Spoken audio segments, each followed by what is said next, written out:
hari umugabo witwa Decato wumuzi ntabwo muzi buri gihe wowe yanyanditseho ibintu yapost yanze yamanitse yanciyemo ibice yanteretse hagati y'abantu babiri ngo ndi muri interrogatoire undi mwanya ngo nafunzwe ngo bankatira abiri biriya byose bitariho iyaba yarazi ko uru rurimi atari cyo twaruherewe ntabwo ururimi twaruherewe kuvuga ibyo tubonye ariko ibintu mvuga kuri Michel nandika kuri Michel mbaye ari njye akaba ari njye babyandikaho namera gute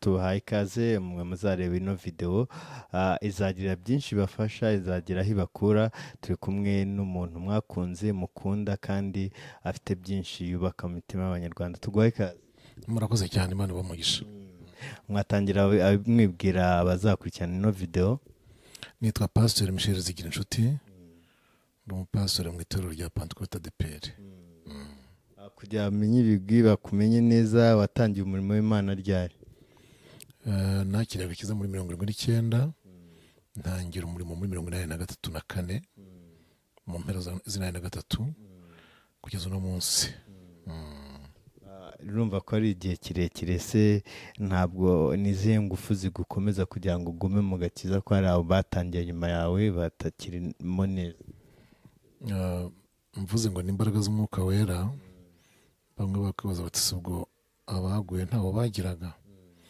ariko ntibyambuza kubyemeza ko ari wo ahubwo wenda ngasobanura kugira umwuka wera muri wowe no kuyoborwa nawo ku bintu bitandukanye no kumushyira imbere ngo wari kurwanirira icya kabiri numva kintera gukomera muri uyu murimo no mu nzu y'Imana ni urukundo numva nkunda Imana nkunda Imana nkunda Yesu nkunda ijuru ruta ibindi bintu byose ntajya gushakisha ahandi ni byiza cyane hari abagiye bakumenya nanone bitandukanye bakabona usa nk'uwari iriya gahunda yawe na disipusipu twajya nyine duhere hasi kugira ngo bumve uriwe neza ubundi biriya nta kintu byagukoze mu bijyanye n'agakiza kawe cyangwa se no kuba n'umurimo ukora usanzwe wo kuvuga ubutumwa ntacyo byankozeho ntacyo byantwaye kuko ubundi ukuri ku ijambo ry'Imana niko muri no minsi isi ikeneye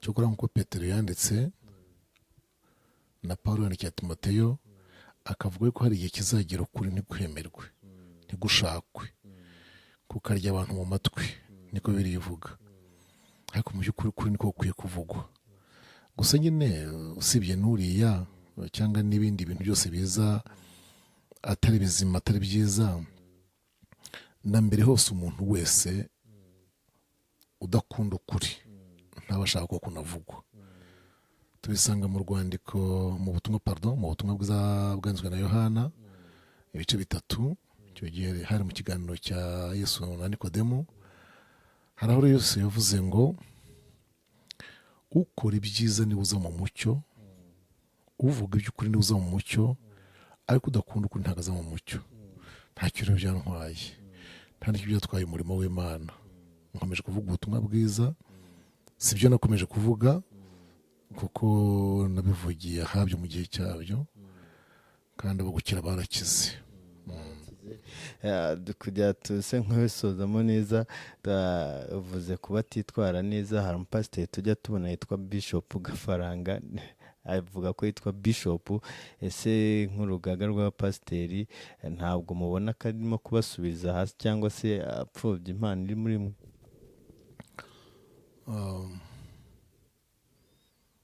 kiriya kintu ngewe ukuntu nkibona murabizi ko uriya mwana ukina uriya mukino nakwita nka komedi siwe Bishop ahubwo aba yakinnye muri role ya Bishop ajwa role ya Bishop donc yakinnye mu mwanya wa Bishop nk'uko amakinamico yose amera iyo buri gihe ndeba ibintu bye nabonye umwanya wo kubireba mubonamo ubundi muri psychologie hari ikintu bajya bavuga ko umuntu utarabonye uko avuga kera mu bwana yifuza kuvuga. Umwana wagiye acecekeshwa, azibywa, ceceka, aba yifuza kuvuga buri gihe. Uko mbona rero uriya muntu w'Imana afite ibintu yifuza ko byakosoka muri we, asa n'uwabuze urubuga yabivugiraho, aragwishakira. Ibyo rero ntacyo byagombye gutwara abakozi b'Imana, abapasitori, ababishopu, uwo mugani we, ahubwo icyo byagombye gukora noneho, impact byagombye kugira ni iyihe. Dayeri ni nabyo mbwira abantu, niba uhagaze imbere y'abantu, garagaza impact, umumaro ibyo uvuga bizamara ni uwuhe. Rero biriya bintu icyo byagombye kwigisha abashumba bose ni ukureba uburyo twikuraho umugayo watuma uriya musore akina kuriya. Na rya zina ubwaryo yitura mu bishop, ntabwo sinibwira ko yapfuye kurya yita gusa, ashwe rya zina buryo ryagendaga riganishaho ariya mafaranga wabonye, ariya mucingo yo kubashyingira, yo kubasezeranya, hari akamuhamwe igice, asanga muguye mu ngo atatu, uranshyingira naraguhaye ibintu ngibyo. Bira byose bifite icyo bisobanura. Jewe nibwo bwa mbere mbonye umuntu bimbazaho, sinzi n'impamvu wenda bibateye kubimbazaho, ariko wenda ubwo mbonye iyo opportunité, reka mbamenyeshe ko ntabwo ari byiza. Ntabwo ari byiza ko bariya ari bo batubonaho ibyo twica. Imana imfasha bazakurikira iri jambo zaryumve inshuro nyinshi. Nkwiriye kutagira ibyo nica, hagira n'ibyo nica nkabikosorera mu mbere, nkagira unkosorera hehe mu mbere. Imbere mu mbere murahumva? Mu mbere murahumva? Ntabwo bisobanura inside, ahubwo bivuze mu ibanga. Rero kuba hagira ibintu umuntu yica ugasanga abana bagiye kubikinamo komedi nk'iriya, numva hari icyo abakozi b'Imana bakwiye kubyigaho.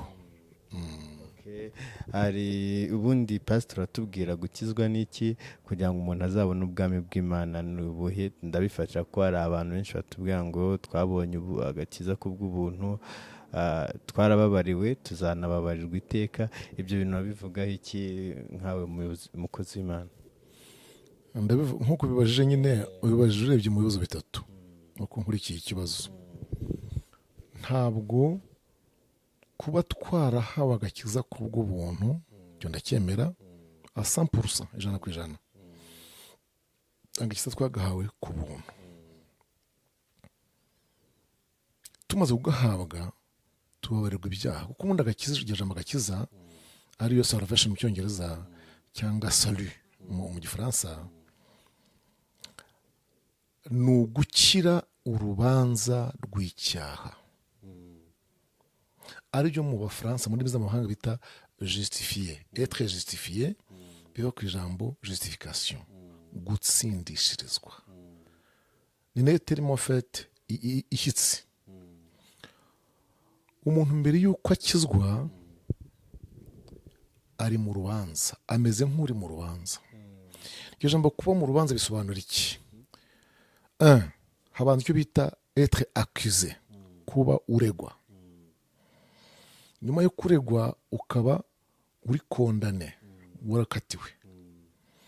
Buriya Yesu adusanga, yadusanze turi accusé, turegwa, adusanga turi kondane, twaramaze gukatirwa, noneho yishyira mu mwanya wacu, aribyo bita incungu. Imana nishimwe, yishyira mu mwanya wacu aribyo bita incungu, kuducungura. Ubundi gucungura umuntu c'est te mettre à sa place, kwishyira mu mwanya we.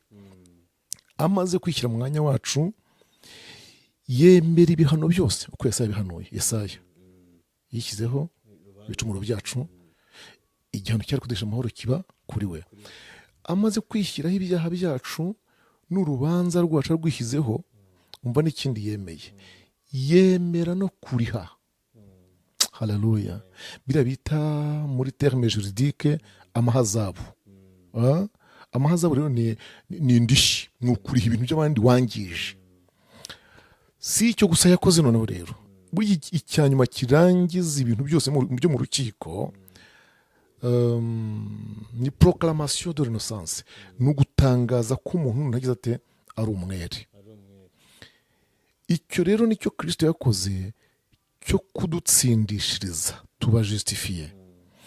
Ariko tumaze gukira urubanza rw'ibyaha, imirongo myinshi muri igaragaza ko tuba tudakiza imbaraga zacyo. kugira ngo wongere kubabarirwa bica mu zinzi. Hari ibyo twita, Bibiliya yita kwezwa, ariko guturuka mu kwaturirana ibyaha. Niko Pawulo yandikiye Abefeso, mwaturirana ibyaha kugira ngo mukizwe. Ikintu cyitwa kwezwa gitandukanye no kwihana kwa mbere umuntu akizwa. Ni ngombwa ko asanga umupasiteri akamubwira ati nasambanye, Imana imbabarire. Ntabwo ibyaha byose rega bisaba ngo abantu basajya pasitori. Oya, ririya jambo rivuga ngo mwaturirane ibyaha rivuze ko na bene data baturirana. Njyewe nawe, Imana imbabarire nabeshye, Imana imbabarire nakoze iki n'iki. Ibyaha bisaba gusanga umupasitori, umushumba, urabyumva? Kuko buriya ntabwo Bibiliya ibyaha byose bigira bimwe, yavanyemo icyaha kimwe cyitwa ubusambanyi. Niko Pawulo yandikiye Abakorinto avuga ngo muzibukire gusambana, mu gice cya 6, ngo kuko ibyaha byose, ibindi byaha byose bikorerwa inyuma y'umubiri, ngo ariko icyo cyaha cyo gikorerwa he? Imbere mu mubiri. Impamvu cyo gisaba gusanga umupasitori akagusengera, ndavuga mu mpamvu ebyiri. Iya mbere ni uko ari we wahawe kugira ibanga. Buri mupasitori wese, niba hari ababyica ntibabikora uko ngiye kuvuga, bariho umugayo. Umutima w'umupasitori umeze nk'imva, ugomba kubika amabanga menshi. Mwaturire, agusengere, hagurukira ugenda amahoro. Ariko nucyaturira umukristo ngo nuko ari mwene so, ashaka kucyumva nk'ishyano ryaguye, akavuga ati yewe wasambanye, ayiwe n'ukuntu warimbaga muri rw'imbere soprano, n'ukuntu wacangaga baze, mwami Yesu Kristo. Avuga ati okay, basi ndakubabariye, ariko avuga deja aciye igikuba, agira ati abikwirakwiza. Usangira bibaye igikomere gikomeye kuri wa mushiki wacu cyangwa uri mwene data. Turagaruka nanone, ariko reka utubwire mbese umunsi wawe umeze ute, ubyuka ryari, iyo waruhutse ujya muri siporo se cyangwa se ntuzikora, ibintu nk'ibyo. Ntabwo nzi ibyo ngibyo niba bifitanye isano n'ibindi turimo, ariko njye mba nasenze ngo ikintu cyose nzavuga cyangwa kizamva mu kanwa kizagira umumaro. Ubwo umumaro kizagira Imana niyo uzi. Ari undi yavuga ati kuki munyinjiriye mu buzima, ariko kameme nibwira ko dukwiriye kuba clear, dukwiriye kuba abantu boroshye, souple, kuko na leta y'u Rwanda ubwayo abantu barabazwa n'ibyo bashinzwe, maze umuntu agatumirwa mu nteko kujya kubazwa ibintu nta kimbona bitwaye. Rero jewe urabona ngeze mu myaka ikuze y'abagabo bakuru bitwa ibihumuza, niko babyita. Ibyerekeranye na siporo, ntabwo siporo yanjye igorana, ashwi ngiye ngira gutya nkayitegura, ntavuga ubutumwa mfite, kuko ntabwo siporo yatumanisha umurimo w'Imana. Icyo cyo rwose ntabwo hari umuntu wakingira hamwe n'amanyemere, ntabwo siporo yatumanisha umurimo w'Imana. Ibyo ni nabyo bituma nta munsi nashyizeho wayo. Nangaga iki? Nangaga ko nimara kubaka systeme nkamera nk'ukoze ikintu cya timetable cyawurere cy'ingengabihe, wa munsi wa siporo uzahura n'iki? Nivuga butumwa. Ugasanga ndahakanye ngo sinkije, yewe ngo uyu munsi mfite icyo gihe umpamagara wawe wanshiranye. ahubwo jyewe iyo nabonye umwanya nta bintu nagiyemo nta vugabutumwa nakoze nshobora gufata amatiriningi nkambara amatiriningi nkambara sipuresi nkigendana n'amaguru mpaka ku Gishushu cyangwa Nyarutarama hari munsi ya tenisi nkagaruka kandi ntabwo ari ntoya. Ikindi niba ari ukugira ngo abantu babiri ibyuya sinjya mbona mbibirira mu ivugabutumwa ubwo ibyo mbira ntebe bimvuyemo iyo tubyinnye ikora duhimbaje Imana ibyo ntibisohoka. Sauna nize njye muri mwe umuntu yari yanjyanye aravuga ati rwose uze fagitire ndayishyura ariko ujye mu byuya ukoreka sauna ukoreka masaje nk'umukozi Imana nanjye ngukorereho umugisha aranjyana. uwo munsi navuye muzi ko ntazasubirayo. uzi icyabinteye se hari harimo n'abagore abo bagore n'abagabo bose bavanze aho. kuva ubwo rero neza numva ko ahantu wenda najya muri sauna hari ahandi hantu nayigiyemo ariko ari yanjye jyenyine iri VIP rwose mu kumba kanjye jyenyine. Yego birahenda icyo gihe nahishyuye nka 25 ariko nabwo ari umuntu wanyemereye kubinyishyurira. Ntabwo ari ibintu ngiye mba numva part ku ruhande rwanjye bitari byo. Nibyo ariko nanone hari kuba abantu bakoresha no kuvuga ibyigisho ukunda gutanga bakabikoresha bashaka kwamamara se cyangwa se bashaka gusa nkaho bavuga ibintu biri negative. Hari umugabo witwa Dekata umuzi? Ntabwo muzi. Tubona hari utushusho twabanyuzaho se biriya ntabwo ushaka kuzajya mu mategeko ngo bihanaguzeho bibyumva. Rero bene data si we muntu wimbaje wa mbere, hari n'undi wimbaje anabimbwira ndetse ajya kuri telefone ahita anyereka kamwe. Sindamenya niba ari we wankoze mu dupupe igihe kiragera ava ku dupupe ashaka mikoro imeze nk'igitoroshi, yari itoroshi narabibonye n'itoroshi njya hari bacomeka aba aragira mikoro yanjye hanyuma ijwi ryanjye araryigana ryose na karuvate agira nubwo ayikuramo ayijugunya hariya. Ikintu cyanshimishije haba cyagiye tukiri udupupe haba na nyuma ashyizeho umuntu uvuga mu ijwi ryanjye, byose byakoze umurimo, byose byakoze umurimo kandi dans tous les continents mu migabane yose y'iswari 5 kuko nasenze Imana burya nkiyo nasenze Imana nibuka ijambo Pawulo yavuze aravuga ngo mwishimwe no mu mugayo Kristo azamamazwa. Umuntu ashobora kubikora wa mugana afite objectif ariko iri negative. Nge nasenga ibyo akoze ansimplifia aminimiza agira nsuzuguze Imana ikabikoresha. Dufite ubwo bubasha bwo gusenga Imana igahindura icyo kintu bakoze ngo nsebe ikakimpeshezamo icyubahiro. Ibyo rero bituma numva nta mpamvu yo guhangana n'umuntu ari wese ngo ndarega oya. Turagaruka tubwiye noneho ku isanamitima kuko nanone nicyo kiba cyatuzanye uko kaba kanyuzemo kugira ngo tumenye uko bifata. Ni gute noneho hari abana baba barataye ibyiringiro kubera amahano yaguriye igihugu cyacu kandi akabura umubyeyi agasigara arera nk'abana nawe ari umwana akaba ageze wenda nk'iki gihe atarabona uko yabona amafunguro aho kuba nk'umupasiteri ufite ijambo wababwira.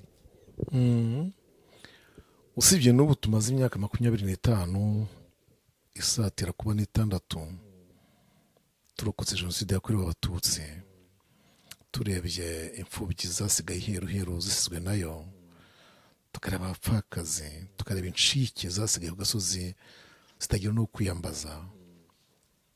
Imyaka 25 irashize usibye rero n'ubu ngubu u Rwanda rumaze kwiyubaka kandi rumaze kugera kure ku bintu bishimishije kuri abo bantu b'ingeri zose, na mbere ikirangira twari dufite icyo kubwira abantu, na mbere ikirangira twari dufite guhumuriza. Ndabyibuka ko mu minsi ya mbere 9 mu kwa karindwi muri twari igihugu cyacu cyabohojwe, twahumuririshaga abantu kubabwira tuti Imana yarinze inkotanyi ikaziyobora, ikazihagurutsa, ikazizana, Imana ikabizikoresheje igikorwa kingana gutya, byanga bikunda yari izi ko ariho ugukira kw'abantu kuri.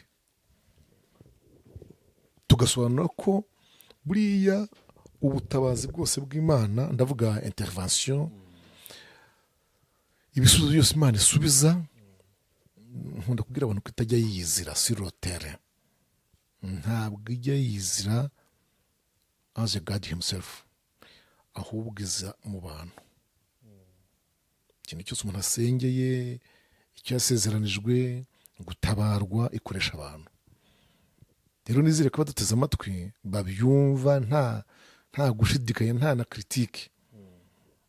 Imana yatabaje iki gihugu bene cyo, abana bacyo. Ibyo twarabivugaga tukabwira tuti niba Imana idukirishije abantu,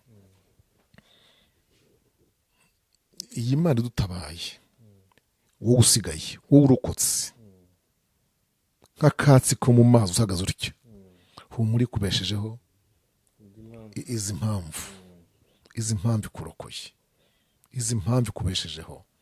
Yewe mwana w'umukobwa, icyo gihe hari twari dufite imyaka 2, twari dufite 7, utwana twa primaire, nyuma ya hari utundi nka 2, ukibazwa n'abantu bazaba bikagucanga.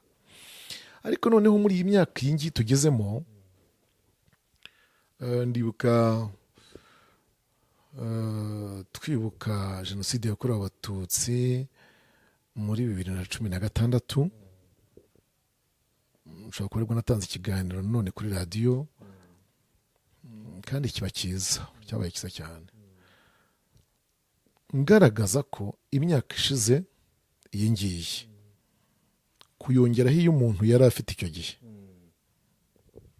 deja ubu birabyara ku wari ufite 7 birahita bibyara 32, ku wari ufite 1 biraba 26, yego, ku wari ufite umunsi cyangwa ukwezi ari mu ivata cyangwa mu maraso aho nyina bamutsenze ageze 25.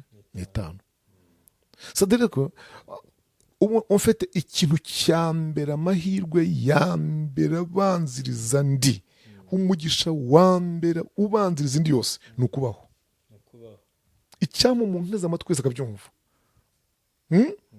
Donc bien que nous vivons, niba turiho, kuva ukiriho, wa mwana w'umukobwa, wa mwana w'umuhungu, wa musore wa nkumiwe, wa mupfakazi wandushiwe, kuva ukiriho imbere ni heza. Nicyo mpumurisha abantu kuva ukiriho. Noneho nkahita none nkomeza muri age, mu bigero uyu muntu yagiye anyuramo. Aka kana kasigaye ari ku mwaka umwe, ari ku kwezi kumwe, kagize gutya nyine kagira 2, kari muri SOS mu bigo by'imfubyi biza urufurina, kagirira 5, kagira 7. Iby'Imana ikora bagatangiza ishuri, kwiga gatyo, abo kazi ko ari ababyeyi, ari babandi bakariraga mu kigo aho bita batanti, niba ari batanti, niba ari batantine, urabyumva neza. None akana gakura gatyo karazamuka, ku myaka 13 kabona karangije primaire. Murabizi ko umuntu wese wize neza akanshena adasibira à l'âge de 13 ans, ku myaka 13 abarangije primaire. Ikizamini cya leta kaba karakirashye, karagitsinze, kagiye secondaire, turokome ni 3, 16 kagiye muri section, karazamutse, humanité kaba karayirangije. Uyu munsi wa none ngenzi ko umuntu wize yanshena rwose adasibira ku myaka 19 barangije humanité, sibyo? Noneho urumva indi 6 iri imbere umuntu abakozemo masters, ndavuga ku muntu imana yahaye uburyo akabona uburyo akoze masters, nyuma ya masters kuko ihura wenda ni 3 cyangwa 4 afashe PhD, deje ubu ngubu arabura nk'ibiri ngo abe dogiteri, imyaka 20 ngahe ni 5. Ndahumuriza umuntu wese, ubu ibihamya byo kuduhumuriza byari bihari ubwo tubona abana basigaye ari bonyine, ubu bakaba ari ba nyina b'abandi, wa wundi wakuze ari we chef 10 chef w'umuryango arera abandi, ubariwe n'umugore mu rugo cyangwa n'umugabo mu rugo ni se w'abana. Turabishimira Yesu ko abantu bari bariho nta byiringiro byo kuzabaho, nta kizere cy'ejo hazaza, ubu bariho. Imana ibishimirwe. Aho ngaho harahagije ngo tubashingire ko nta mpamvu yo kwiheba. Ikindi cya kabiri ni muri cyo dushingire ku by'Imana igejeje ku gihugu cyacu. Aho Imana igejeje igihugu cyacu ni heza, ni heza ku buryo nta muntu wagombye kuba desespéré, ngo abe desespéré atakaza ibyiringiro totalement, kuko kumva igihugu gishobora gutekereza kiti twubake umudugudu i Ruhashya, twubake undi Rusatira, twubake undi Nyagasambu, twubake undi i Karenge, twubake undi wenda i Kayonza, twubake undi mu Bugesera, bubaka imidugudu bashyiramo abantu, urabyumva neza, kugeza ubwo bubakira imfubyi. Wenda dore kampeni ngiri yahwiri nize ko mwayiciye muza hano hakuno yafawe, dufashe imfubyi kwiga, ibyo bigakorwa kandi ukabona zarangije, kandi zarangije nta yindi resource ari leta. Icyo gihe twakora n'iki rero? Dusigasira igihugu, tugasigasira umutekano wacyo. Hariho ijambo rivuga mu Kinyarwanda rya kera ngo kirazira kugambanira izo wanyoye. Bene uwo muntu abakuru bagiga bavuga ko ubwabyo ari umuvumo, ngo byamukurikirana ubwabyo gusa, nta n'umuvumye kugambanira izo wanyoye ryari kosa. Ubu rero harageze ngo iyi myaka dukama igihugu cyacu tucyonka kidutunze. Uyu mwana w'imyaka 25 harageze ngo akunde igihugu ati aho ngeze aha ni Imana n'u Rwanda n'abayobozi. Ubu ndakomeza ibyiringiro, amenye ngo ndiho kandi nzaba ndiho. Imana ishimwe cyane. Duhaye ikiganiro cyiza kirekire, nizera ko wowe uzareba ino video bizagufasha. Akubwira ijambo rikomeye ngo ugambani wakamiwe, warisubiramo? Nta ugambani uzanyoye, ugambanira izo yanyoye. Igihugu gifite ibyo cyakoze bigari cyane, niba hari ahantu ugeze nyamuneka utazagira icyo ugambanira igihugu. Ikindi nanone aguhaye ibyiringiro, akubwira ko nta hantu kurutava kandi Imana idishoboye byose. Yakoresheje n'ijambo avuga ko Abisiraheli n'Abanyegiputa igihe cyageze Imana igashyira hagati y'Abanyegiputa n'Abisiraheli inkingi y'umuriro kugira ngo ibakize ibyo byago cyangwa se abo bantu babarwanyaga. Nta mpamvu yo guta ibyiringiro, komera kandi ushikame. Ibyiza birahari kandi birimo, kuba uriho byonyine yabikubwiye ko ari bwo buzima, viva ubwo buzima. Turi kumwe, turagushimiye cyane Pastor. Murakoze namwe, Imana ibahe umugisha. Turabashimiye namwe, muzareba ino video. God bless you.